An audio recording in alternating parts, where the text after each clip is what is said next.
Classes of criminal courts and magistrate.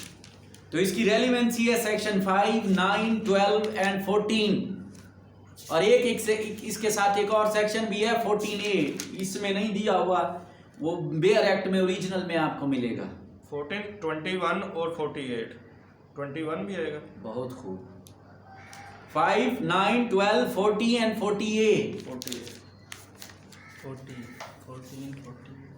तो अब देखें जो सेक्शन 5 है ये बेसिक सेक्शन है।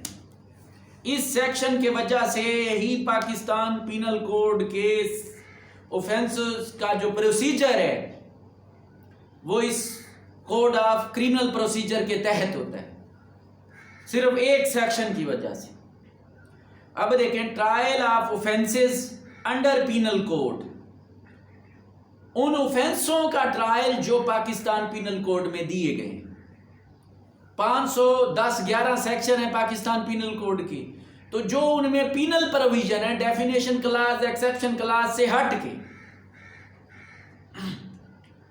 जो पिनल प्रोविजन है, पिनल जो प्रोविजन का मतलब जो सेक्शन FIR में लगता है। फर्ज करें अब 302 है, ये FIR में लगता है, इसमें कत्ल की डेफिनेशन नहीं दी गई, इसमें क्या दी गई है, सजा दी गई है। असल कत्ल जो है वो 300 और 301 है। तो FIR में कौन सी क्लास लगती है, पिनल क्लास लगती है, पिनल सेक्शन लगता है। तो पाकिस्तान पिनल कोड में जितने, अब जैसे थेफ्ट है उसकी जो डेफिनेशन है 378 में, फिर आगे उसकी पनिशमेंट 379, 81, 82 सब जा रहे हैं। तो FIR में वो सेक्शन लगता है जिस सेक्शन में सजा दी गई है। तो अब उसने यही बात कही कि trial of offences under penal code में जितने ऑफेंस हैं उसका ट्रायल किधर होगा। तो देखें all offences under the Pakistan penal code, तमाम ऑफेंसेस जो पाकिस्तान पिनल कोड में मौजूद है, shall be investigated, inquired into, tried. ये देखिए क्रिमिनल केस की 3 स्टेजेस हैं। First of all investigation, second inquiry और थर्ड ट्रायल। इन 3 प्रोसीजर के ऊपर जो है वो ट्रायल गुजरता है और PPC जो है वो यहां से इन्वेस्टिगेशन से स्टार्ट होती है और ट्रायल पे खत्म हो जाती है, CRPC।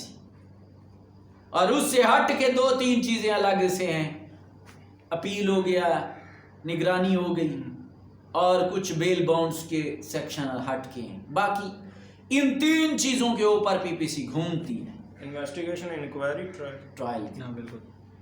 इसमें आपको मजिस्ट्रेट की पावर्स का पता लगेगा, क्रिमिनल कोर्ट्स की पावर का पता लगेगा, SHO की पावर का पता चलेगा।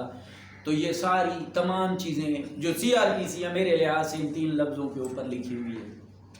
तो अब देखें, तो कहते हैं कि shall be investigated, inquired into, tried and otherwise dealt with according to the provision hereinafter content.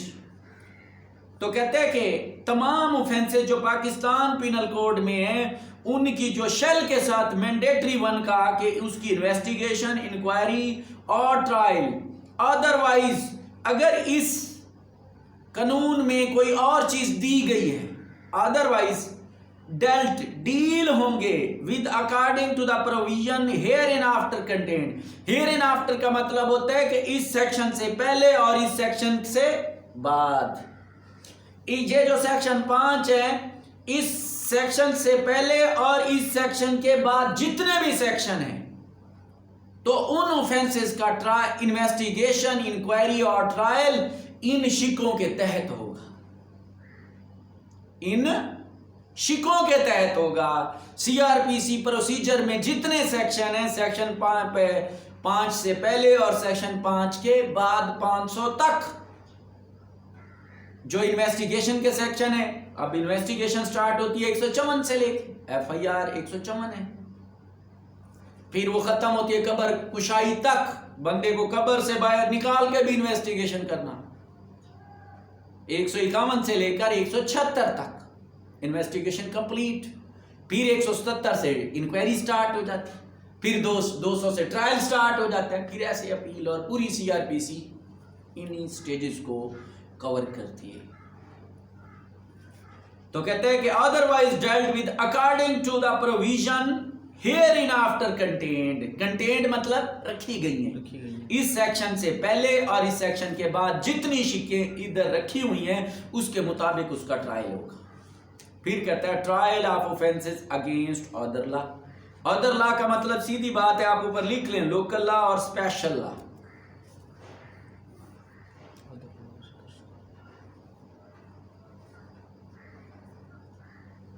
अब लोकल और स्पेशल लॉ में क्या फर्क है?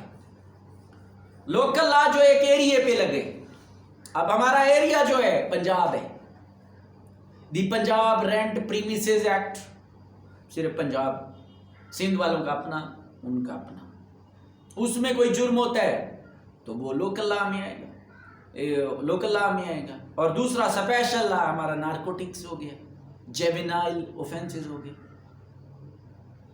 हमारा वाइल्ड लाइफ हो गया, पेस्टिसाइड एक्ट हो गया, मोटर व्हीकल एक्ट हो गया, जो एक स्पेशल एक खास मजमून के ऊपर होते हैं, सब्जेक्ट। तो अब देखें उनका ट्रायल कहते हैं किधर होगा? All offences under any other law. Other law मतलब पाकिस्तान पिनल कोड से हट के जो दूसरे लॉ हैं, shall be investigated, inquired into, tried and otherwise dealt with according to the same provision.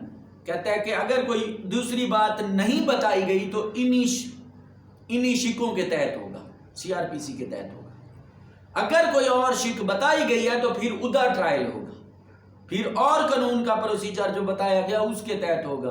तो उसने कहा otherwise dealt according to the same provision.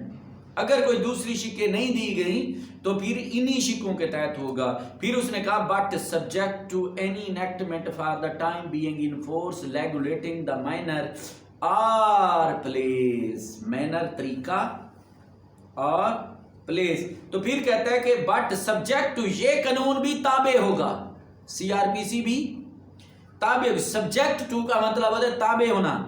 Any enactment, कोई और कानून है, for the time being in force, वो अभी नाफिजुल अमल भी है, रेगुलेटिंग द मैनर और प्लेस इन्वेस्ट, उसमें बताया गया है तरीका और जगह किस चीज की? इन्वेस्टिगेशन, इंक्वायरी इनटू और trial. Otherwise dealing with such offence, के बासूरत दीगर इन ऑफेंसेस की डीलिंग उस कानून के तहत होगी कि अगर देखें पेस्टिसाइड एक्ट है, जेमिनल एक्ट है, उसका कानून स्पेशल है, वो सीआरपीसी के तहत नहीं होता, उसका अपना रूल है।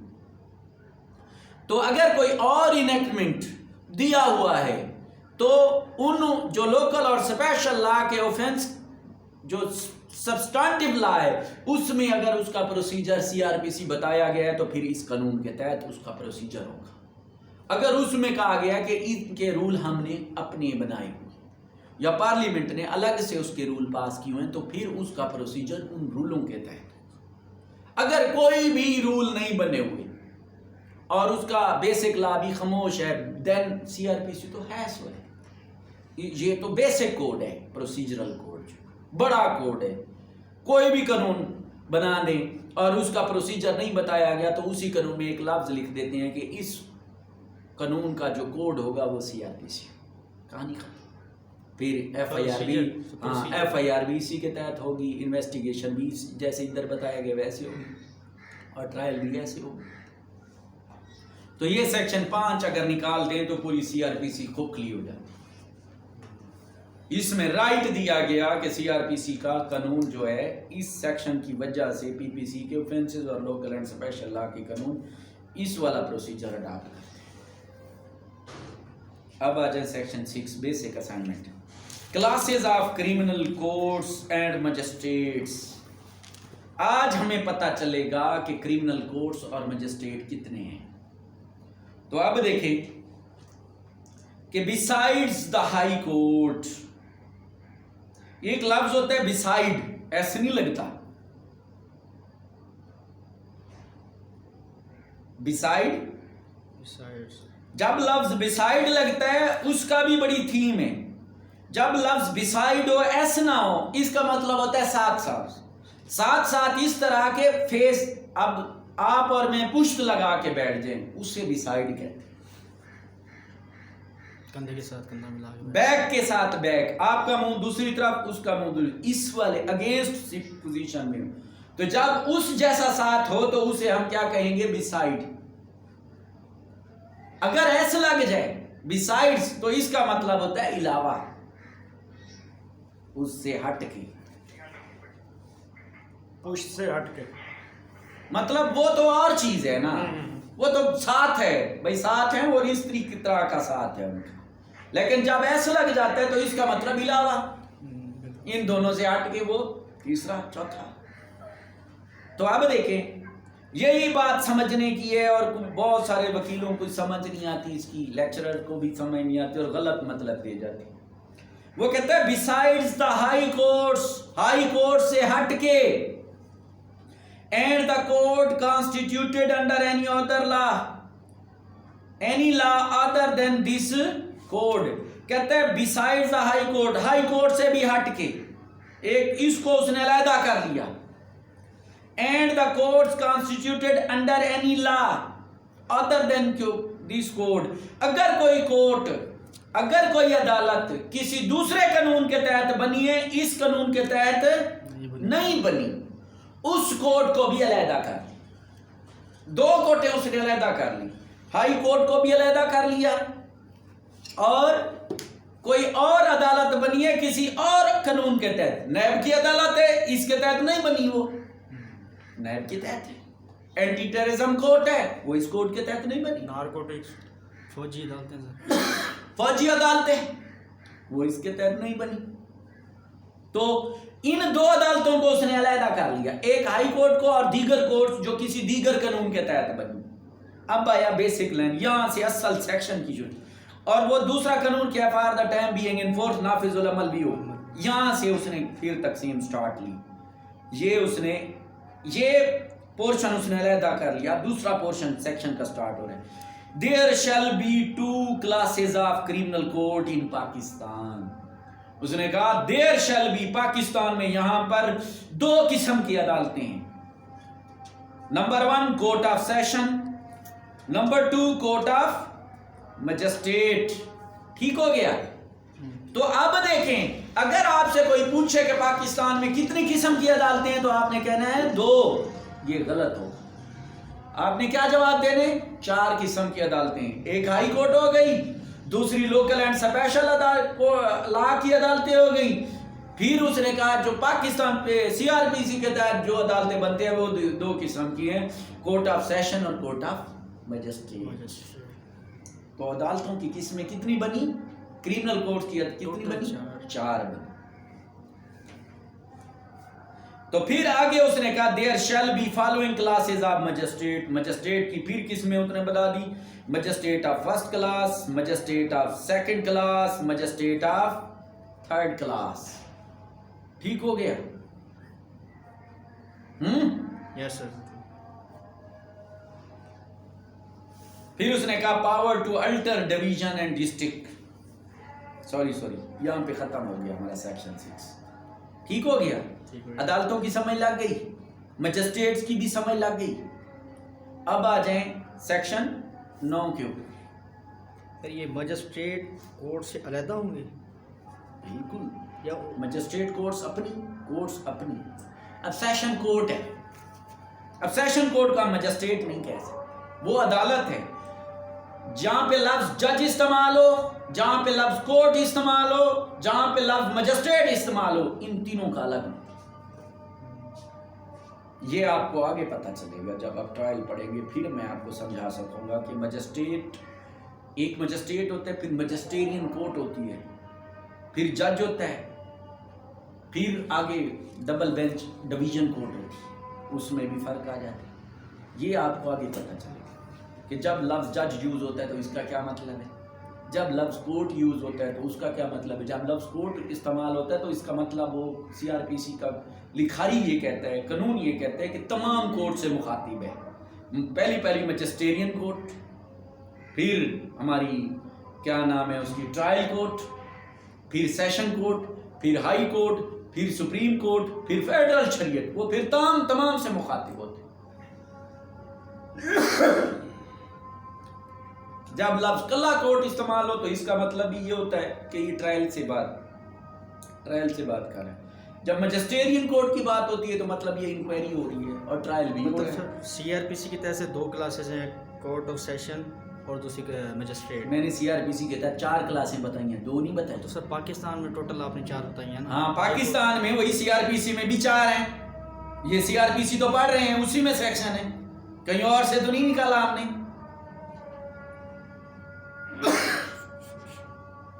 कहीं और कोई कानून का सेक्शन पढ़ रहे होते तो फिर सीआरपीसी के मुताबिक ही 4 है। अब आ गई बात कोर्ट ऑफ सेशन की। The provincial government shall establish a court of session for every session division. अब लफ्ज सेशन जो है इसका मतलब ही डिस्ट्रिक्ट है। सेशन का मतलब क्या है? डिस्ट्रिक्ट। क्रिमिनल कोर्ट्स में जो लफ्ज यूज होता है डिस्ट्रिक्ट के लिए वो सेशन है। इसलिए हमारा जो सेशन जज है उसका नाम क्या है? सेशन एंड डिस्ट्रिक्ट जज। सेशन क्रिमिनल को शो करता है और डिस्ट्रिक्ट सिविल को शो करता है। नाम क्या है पूरा? डिस्ट्रिक्ट एंड सेशन जज। डिस्ट्रिक्ट लफ्ज शो करता है दीवानी केसेस को और लफ्ज सेशन जो शो करता है वो किसको? क्रिमिनल को। तो जब भी क्रिमिनल मैटर में आप सेशन जज के पास या डिस्ट्रिक्ट जज के पास जाएंगे तो आप सेशन जज लिखिए। जब हम दीवानी केस दायर करते हैं तो उसमें सिर्फ डिस्ट्रिक्ट जज लिखते हैं, बाअदालत जनाब डिस्ट्रिक्ट जज रहीम यार खान। या हम जब क्रिमिनल केस में जाते हैं तो हम क्या लिखते हैं? बाअदालत जनाब सेशन जज रहीम यार खान। क्योंकि पावरिंग उसको इकट्ठी करके एक बड़ा हेड बनाना था हमने। सिविल का भी बड़ा हेड यही है, क्रिमिनल का बड़ा हेड भी यही। 2 बड़े कानून की डिवीजन जो केसेस की डिवीजन है वो सिविल और क्रिमिनल अब तो बढ़ चुकी है। तो कहते हैं प्रोविंशियल गवर्नमेंट, ये सूबाई हुकूमत की जिम्मेदारी है कि वो establish a court of session for every session division. Her district division में आपकी क्या होनी चाहिए? डिस्ट्रिक्ट लेवल पे तकसीम है सेशन कोर्ट। आप जिधर भी जाएंगे डिस्ट्रिक्ट में एक सेशन जज होता है और तहसील लेवल पे सेशन जज नहीं बैठता, वहां पे एडिशनल सेशन जज। इसलिए उसने कहा जो डिस्ट्रिक्ट की तकसीम जो की गई है, हर प्रोविंशियल गवर्नमेंट की जिम्मेदारी है कि हर डिस्ट्रिक्ट में एक सेशन जज बिठाएगा। एडिशनल सेशन जज छोटा होगा फिर सेशन। हाँ, एंड अपॉइंट अ जज ऑफ सच कोर्ट। और ये भी प्रोविंशियल गवर्नमेंट की जिम्मेदारी है कि जब वो सेशन कोर्ट बना लेती है तो उसके लिए एक जज बिठाना तो ज़रूरी है। फिर एक जज भी उसके लिए प्रोविंशियल गवर्नमेंट उस कोर्ट में जज भी अपॉइंट करेगी। तो अब कोर्ट का बनाना और जजिस का अपॉइंट करना ये किसकी जिम्मेदारी हुई? Provincial government. ये बात उसने बताई। अब देखें, the provincial government by general or special order in official gazette direct at what place or places the court of session shall hold its sitting. नहीं दिया होगा सेक्शन सर 9 पढ़ रहे हैं आप? कौन सा? बिल्कुल 9 पढ़ रहा हूं मैं तो। ये पीछे था ना, सेक्शन 9 पे। इसको बंद कर दे, 1 मिनट रोक। The provincial government may by journal or special order in official gazette direct at what place or places the court of session shall hold its sitting। अब देखिए प्रोविंशियल गवर्नमेंट का काम है कि उसने कोर्ट बनानी, फिर उसमें जज भी अपॉइंट करना। अब उसने कोर्ट तो नहीं बनाई लेकिन जज अपॉइंट कर दी। ऐसी सिचुएशन जब क्रिएट होती है तो फिर प्रोविंशियल गवर्नमेंट हुक्म दे देती है कि तुम फलां जगह पे और फलां जगह पे बैठ के अपना काम करो, जो नॉमिनेट कर लो। चाहे कोई स्कूल में कमरा दिलवा दे, कॉलेज में कमरा दिलवा दे, यूनियन काउंसिल में कमरा दिलवा दे, जहाँ भी प्रोविंशियल गवर्नमेंट हुक्म दे। रेलवे स्टेशन के ऊपर एक सेशन जज का कमरा लगा दे, उसकी मर्जी। But until such order is made, जब तक ये ऑर्डर आ जाए, the court of session shall hold their sitting as here before. अब से पहले जहां पे कोर्ट बैठी है वहीं पे बैठी रहे, अंग्रेजों के दौर की बैठी है वहीं पे बैठी रहेगी, जब तक ये ऑर्डर ना आए कि अब तुम्हारी सिटिंग फलां जगह पे, कि मैंने अपनी नई अदालतें बना लिया, वहां पे चले जाओ। तो जब तक ये ऑर्डर नहीं आता तो सेशन कोर्ट जो अंग्रेज के जमाने की जहां पे बैठती आ रही है वैसे बैठी रहे और अपना काम करती है। फिर तीसरी क्लास में द प्रोविंशियल गवर्नमेंट में आल्सो अपॉइंट एडिशनल सेशन जजेस एंड असिस्टेंट सेशन जजेस to exercise jurisdiction in one और मोर सच कोर्ट्स। फिर इन्हीं अदालतों में एडिशनल सेशन जजेस भी आ गए और असिस्टेंट सेशन जजेस भी आ गए, जो इस सेशन जज के मातहत होते। जैसे मजिस्ट्रेरियन कोर्ट को उन्होंने तकसीम किया हुआ है magistrate of first class, second class, third class. इसी तरह court of session, additional session जज और असिस्टेंट सेशन जज। सर ये मजिस्ट्रेट होता कौन है, थोड़ा सा उसका तो करें। अभी आया नहीं, मैं अभी डिवीजन बता रहा हूं। अच्छा, मैंने अच्छा। मजिस्ट्रेट के बारे में पढ़ाया भी नहीं है। ठीक हो, ठीक हो। A session judge of one session division may be appointed by provincial government to be also an additional session judge of another session division। अब जज पड़ गए काम, सेशन डिवीजन जिस जिले के लिए एक जज चाहिए ना हमें। अब हमारा जिला रहीमिया खान है, साथ में भावलपुर हो गया, इधर कौन सा जिला हो गया, डीजी खान हो गया। अब भावलपुर जिले में भी जज बैठा हुआ है, रहीमिया खान में भी बैठा है, लेकिन डीजी खान में जज नहीं है। तो यही रहीम यार खान वाला जो सेशन जज होगा उधर एज अ एडिशनल सेशन जज भी काम कर सकता है। 3 दिन रहीम यार खान में लगाए, 3 दिन डीआई खान में लगाए। तो ये उन सीआरपीसी तो बहुत पुरानी लिखी हुई है, उन दिनों में जजेस की कमी थी, तो उन दोनों भाई 1-2 डिस्ट्रिक्ट को एक सेशन जज में डील कर रहा था बात। लेकिन अब तो नहीं है, अब वाफिर मिकदार में जजेस हैं। अलबत्ता दूसरे सिविल जजेस की कमी हो सकती है, लेकिन सेशन जजेस की कमी नहीं है। एंड इन सच केस, अगर ऐसा केस हो भी जाए तो उधर वो क्या करेगा, he may sit for the disposal of case, कि वो केसों का फैसला करे, या एट सच प्लेस या or places in either such division the provincial government में डायरेक्ट। तो सेशन जज के पास 2 पावरें होती हैं, केस ट्रायल करना भी है, मैनेजमेंट को भी तो संभालना। जजेस की केस में तो यही डिवाइड करके भेजता है। तो अब जैसे प्रोविंशियल गवर्नमेंट उसको कह दे कि तू रहीम यार खान में केस का डिस्पोजल भी कर और मैनेजमेंट भी कर, लेकिन उत्तर प्रदेश में सिर्फ तू क्या करेगा, मैनेजमेंट करेगा, बाकी एडिशनल जजेस हैं वो करेंगे। वो जैसे या उधर मैनेजमेंट भी, ट्रायल भी कर और मैनेजमेंट भी कर, दोनों पावरें वो जैसे प्रोविंशियल गवर्नमेंट करेगी उधर जाके करेगी।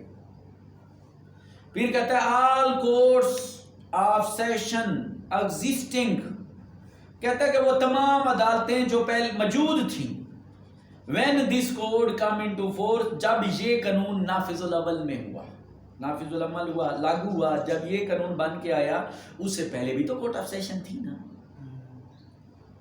shall be deemed to have been established under this act।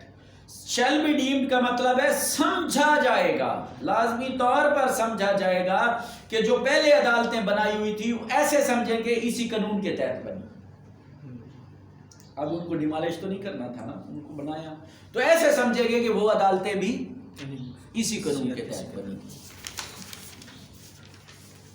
अब आ जाएं 12 के ऊपर।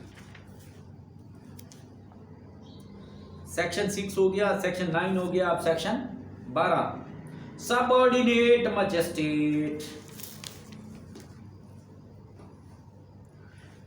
मातहत मजिस्ट्रेट प्रोविंशियल गवर्नमेंट में अपॉइंट एज मेनी पर्सन्स, कहता है जितने पर्सन लगा दो, मुझे लगा दो, क्वालिफिकेशन भी नहीं लिखी हुई, क्या लिखा हुआ है, as many persons as it thinks fit, जैसे वो मुनासिब समझती है, to be magistrate of first, second और थर्ड क्लास। बात आ गई ना, फर्स्ट, सेकंड और थर्ड क्लास, जितना उसका डील करे इन एनी डिस्ट्रिक्ट, किसी भी डिस्ट्रिक्ट में, चाहे 10 मजिस्ट्रेट लगा दे, चाहे 100 लगा दे, चाहे 2 लगाए, चाहे 15 लगाए, जितना जिसे वो मुनासिब समझे कि एक डिस्ट्रिक्ट में इतने मजिस्ट्रेट हो। हम ये फिक्स नहीं कर सकते कि हर डिस्ट्रिक्ट में 7 हों, 10 हों, 15 हों। जैसे मजिस्ट्रेट प्रोविंशियल गवर्नमेंट को मुनासिब लगता है तो वो फिर लोगों की रेशो और केसेस के लिहाज से देखा जाता है कि कितने मजिस्ट्रेट होने चाहिए। From time to time define local area, और उनके लोकल एरिया के अब कितने थाने हैं, 8-10 थाने हैं, हर मजिस्ट्रेट के पास 1-1 थाना है या 2-2 थाने हैं। उन थानों के केस स्पेशल उसी मजिस्ट्रेट के पास आते हैं। अब हम जैसे कहते हैं कि राना राशिद अफजल के पास कौन सा थाना, हमारा सैयद अली बुखारी के पास कौन सा है, खुरम के पास कौन सा है, तो उनके थाने उनकी डिवीजन तकसीम हुई पड़ी। Within such a person may exercise all or any of the powers with which they may respectively be invested under this code। इस कोड के तहत वो तमाम पावरें इन्वेस्टेड जो इसको अता की गई, जो पावरें इस कोड के तहत उसे अता की गई हैं वही करेगा, उससे हट के कुछ नहीं कर सकता। अब हमारा आ गया local limits of there jurisdiction. Jurisdiction अख्तियार समात को कहते हैं। इसी सेक्शन 14 की सब क्लास 2, ये 12 की sub class 2 local limits of their जुर मिल गया। Except as otherwise provided by such definition the jurisdiction and powers of such person shall extend through outside. तो इसमें उन्होंने कहा है कि एक मजिस्ट्रेट की जो पावर है पूरे डिस्ट्रिक्ट में। अब हमारा डिस्ट्रिक्ट जो है वो 4 तहसीलों पर मुश्तमिल है, तो फिर मसला पड़ गया। तो फिर उन्होंने स्पेशल लॉ या रूल बना लिए कि अब तो एक तहसील में मजिस्ट्रेट की पावर है, उससे बाहर नहीं जाती। तहसील पूरी भी नहीं घूम सकता थाने के लिहाज से, थाने के लिहाज से डिवीज़न। तो अब तहसील रही मेरे ख़्याल में 10-12 थाने, हर थाने का एक मजिस्ट्रेट है। 10-12 मजिस्ट्रेट बना, बिल्कुल 10-12 से भी ज़्यादा, यहाँ तो 15 मजिस्ट्रेट है। तो उसकी लिमिट सिर्फ थाने तक ही महदूद कर। हाँ, उसकी लिमिट थाने से बाहर नहीं निकलेगा। अब देखें स्पेशल जुडिशियल। स्पेशल जुडिशियल आगे लफ्ज मजिस्ट्रेट अगर नहीं लिखा हुआ लिख लें, सेक्शन 14 इसको SJM कहते हैं।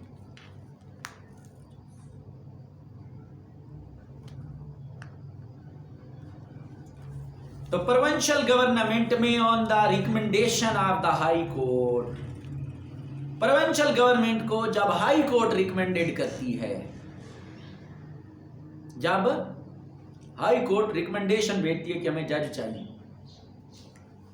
या जज नहीं है, कोर्ट खाली है, तो किसी जज के ऊपर यहाँ पे मजिस्ट्रेट बैठे है उसको वही पावरें देने। अब हमारा चर्सियों की अदालत अलहदा से नहीं है, होनी तो अलहदा चाहिए। हमारी दहशतगर्दी की अलहदा है, वो उसका जज अलहदा बैठ, एंटी करप्शन की अलहदा है, उनकी अलहदा है। अब जेमिनल की अदालत अलहदा होनी चाहिए, नहीं है, तो इधर वाले मजिस्ट्रेट को प्रोविंशियल गवर्नमेंट नोटिफिकेशन ने कहा कि तू मजिस्ट्रेट भी है और जेमिनल जज भी है, बच्चों की अदालतों का भी जज, तेरे पास ये भी केस है, पैरोल एंड प्रोबेशन रोल भी तू देखेगा, तो फैमिली कोर्ट भी है, तो मजिस्ट्रेट भी है, फैमिली कोर्ट भी है, सिविल जज भी है, तो इन्होंने मिक्स किया हो।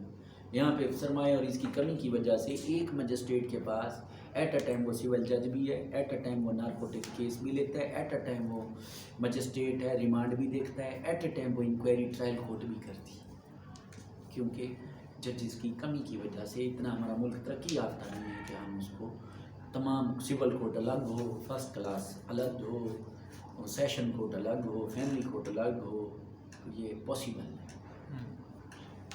तो उसके लिए उन्होंने कहा स्पेशल जुडिशियल मजिस्ट्रेट जो, तो ये कौन से होते हैं जिनको कन्फर अता कर किया जाता है, confer upon any person including a former executive magistrate. ये किताब भी आप पुरानी लेके आए हैं, ये किताब भी आपकी पुरानी है। Confer upon any person,